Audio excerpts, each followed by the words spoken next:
शामी कबाब तो सभी के घरों में बनते हैं, लेकिन असली रेशेदार शामी कबाब किसी किसी को बनाना आते हैं।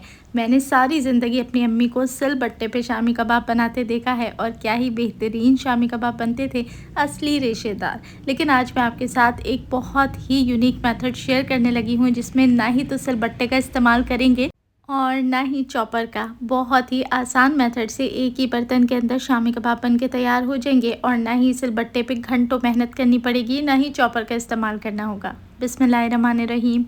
अस्सलाम वालेकुम and welcome back to my YouTube channel. मैं हूँ सिद्रा और आज हम बनाएंगे परफेक्ट रेशियो से एकदम परफेक्ट रेशेदार शामी कबाब।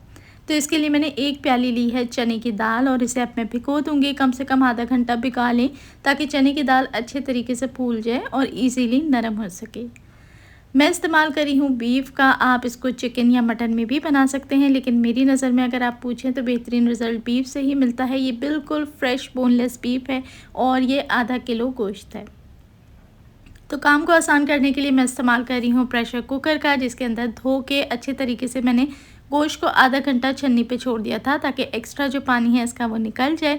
और उसके बाद प्रेशर कुकर में शामिल किया है मैंने गोश्त, साथ ही भीगी हुई दाल भी ऐड करेंगे और 1 टेबल स्पून भर के अदरक लहसुन का पेस्ट शामिल कर दें। आधा चम्मच नमक, सुर्ख लाल मिर्च पाउडर आधा चम्मच हल्दी, 1 टेबल स्पून धनिया पाउडर और ये मैं शामिल करी हूँ गरम मसाला पिसा हुआ हाफ़ टी स्पून।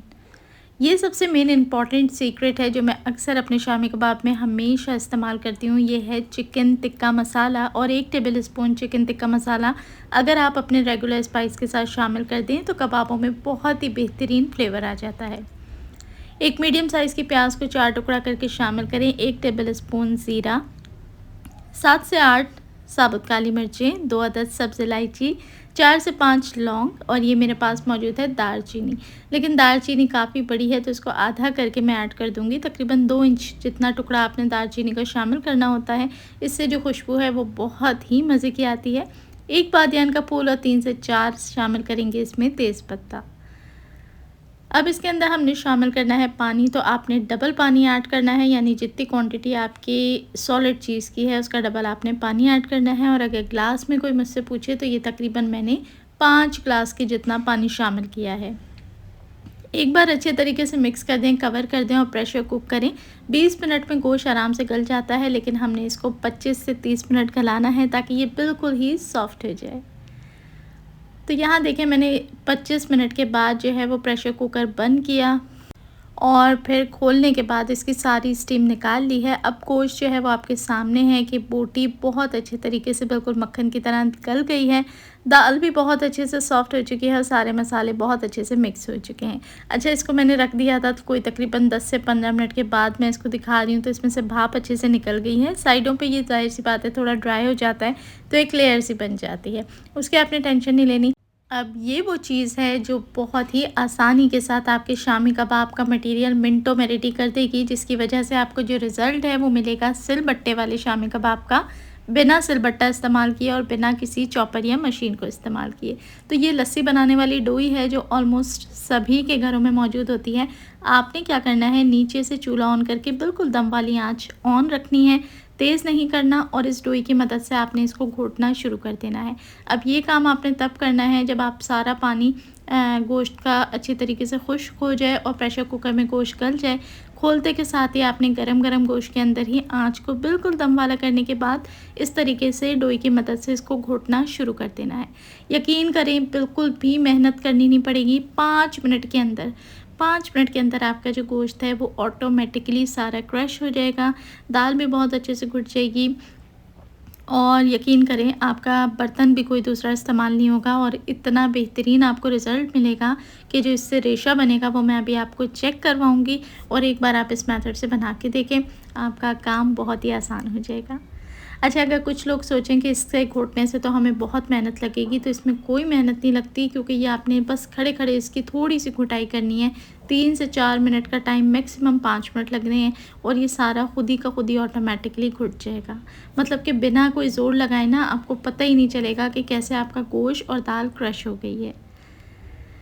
चलें जी, जो खड़े-खड़े गरम मसाले इसके अंदर सामने नज़र आ रहे हैं वो सारे मैंने निकाल लिए हैं ताकि खाते हुए मुँह में ना आए और बुरे ना लगें। और अब हल्का-सा साइडों से आपने इसको उतार लेना है। अब देखिए मैं इसको समेट के भी आपको दिखा दूँ, ना ही कुकर नीचे से गंदा हुआ, बहुत अच्छे से आपका मटीरियल जो है वो रेडी हो चुका है और आपने कोई इस पे घंटों खड़े होकर मेहनत नहीं की।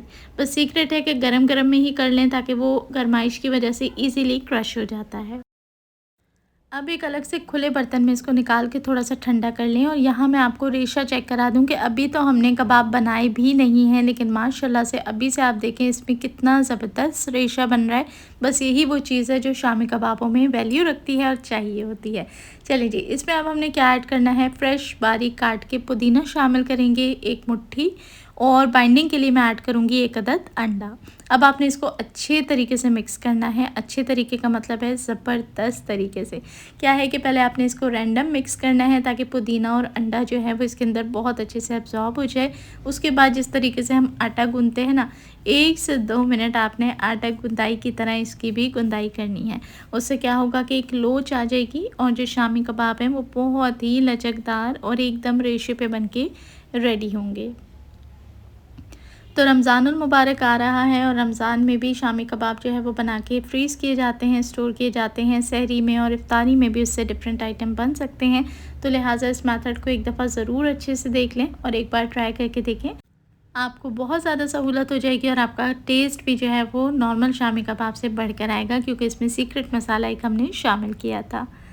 चलें जी, अब टिक्की बनाने के लिए किसी किस्म का मैं कबाब मेकर, किसी किस्म का ढक्कन, किसी भी मोल्ड का इस्तेमाल नहीं करी। अल्हम्दुलिल्लाह हम सब ने बचपन से अपनी माओं को शामी कबाब बनाते देखा है और हम सब भी बहुत अच्छे तरीके से शामी कबाब बनाना जानते हैं। तो बस हाथों को ऑयल से ग्रीस करें, नॉर्मल एक साइज़ की टिक्की उठाएं और आपने उसको अच्छे तरीके से साइडों से रैप करते हुए टिक्कियाँ तैयार कर लेनी है। अगर आपको लगता है कि एक साइज़ के शामी कबाब बनाना मुश्किल है तो 1 चम्मच का इस्तेमाल करें और उसी नाप से आपने बैटर उठाते जाना है और फिर टिक्की बनाती जानी है। तो आपके सारी शामी कबाब एक वेट और एक साइज़ के बन के रेडी होंगे।